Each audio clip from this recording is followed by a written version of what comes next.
नमस्कार स्टूडेंट्स, मैं डॉक्टर गायत्री प्रसाद। हम हेट्रोसाइक्लिक कंपाउंड्स के नेक्स्ट पार्ट को आज के चैप्टर में डिस्कस करेंगे। आज हम इसकी रिएक्शंस को देखें तो इसमें डिल्स एल्डर अभिक्रिया संयुग्मित डाइईन की भांति फ्यूरेन भी इनकी कैरेक्टरिस्टिक एडिशनल रिएक्शन करके मलाइक एनहाइड्राइड जैसा प्रोडक्ट बनाता है। यहाँ पे देख सकते हैं फ्यूरेन जिसमें डबल बॉन्ड दो पाए जाते हैं डाइईन है। ये मैलाइक एनहाइड्राइड के साथ जो डाई इनोफाइल के तौर में काम करेगा। रिएक्शंस होती है जैसे डिल्स एल्डर रिएक्शन में होता है और एक एडक्ट युगात्मक उत्पाद बनता है। फ्यूरेन के टेस्ट की बात करें तो फ्यूरेन से भीगी हुई चीड़ की लकड़ी की एक सलाख को HCl में डुबाते हैं तो उसका रंग गहरा ग्रीन हो जाता है। यह अभिक्रिया फ्यूरेन के परीक्षण के काम आती है। कुछ फ्यूरेन के डेरिवेटिव्स हैं व्युत्पन्न है, उनके बारे में चर्चा करते हैं। इंपॉर्टेंट है टेट्राहाइड्रोफ्यूरेन THF। ये सॉल्वेंट के रूप में भी यूज होता है। ये एक चक्रिक ईथर है, साइक्लिक ईथर है। टेट्राहाइड्रोफ्यूरेन सिंपल सा फ्यूरेन के जो डबल बॉन्ड है उनको हाइड्रोजन से रिप्लेस कर दें तो दो डबल बॉन्ड हट के वहाँ पे हाइड्रोजन आ जाते हैं। तो एक चक्रीय ईथर है जो फ्यूरेन के रिडक्शन से बनता है। टेट्राहाइड्रोफ्यूरेन का डाइपोल मोमेंट 1.6 D डबल होता है तथा इसका बॉइलिंग पॉइंट 67 डिग्री सेंटीग्रेड होता है। कॉम्प्लेक्स हाइड्राइडों के रिडक्शन तथा ग्रिग्नार्ड अभिक्रिया में टेट्राहाइड्रोफ्यूरेन एक इम्पोर्टेंट सॉल्वेंट के रूप में काम आता है। नेक्स्ट है फरफ्यूरल, जिसे हम फरफ्यूरल्डिहाइड या फ्यूरेन 2 एल्डिहाइड भी कहते हैं। इसमें फ्यूरेन के 2 पोजीशन पर CHO ग्रुप जुड़ा रहता है, इसे हम फरफ्यूरल कहते हैं। इसको बनाने की विधि बहुत सारी है जो पहले हम देख चुके हैं। इसके जो कैरेक्टरिस्टिक हैं उसके बारे में चर्चा करें। फरफ्यूरल एक रंगहीन द्रव्य है जिसका बॉइलिंग टेम्परेचर 162 डिग्री होता है। यह जल में बहुत ही कम मात्रा में विलय होता है। इसके रासायनिक गुण में बेंजल्डिहाइड के जो कैरेक्टर हैं वो बहुत ज़्यादा मिलते हैं। एनिलीन और हाइड्रोक्लोराइड HCl के साथ ये रेड कलर देता है। बेंज एल्डिहाइड की तरह sodium bisulphite, hydroxylamine, hydrazine, phenyl hydrazine, semicarbazide, ये इतने जो रिएक्टेंट है उन सब से ये रिएक्शंस करता है।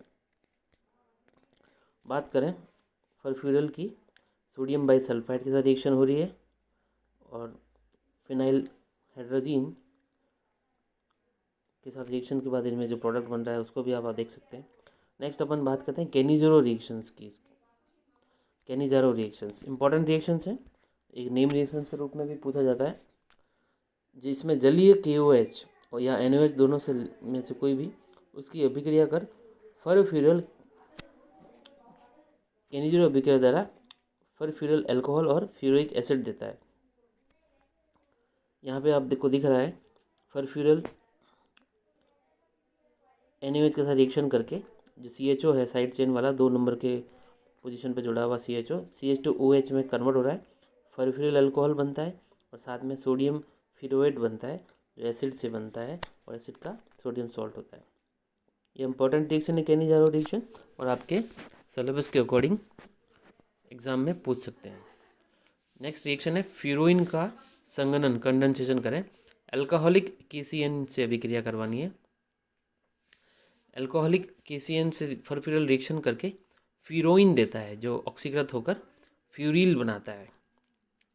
अल्कोहलिक KCN यहाँ पर इम्पोर्टेंट रोल प्ले करता है और फाइनली प्रोडक्ट हमें थ्रू ऑक्सीडेशन फ्यूरिल मिलता है जो यहाँ रिएक्शंस में अच्छे से डेमोस्ट्रेट किया हुआ है। नेक्स्ट है परकीन रिएक्शंस, बहुत इंपॉर्टेंट रिएक्शंस हैं और नेम रिएक्शंस के तौर पर हमेशा पूछी जाती है।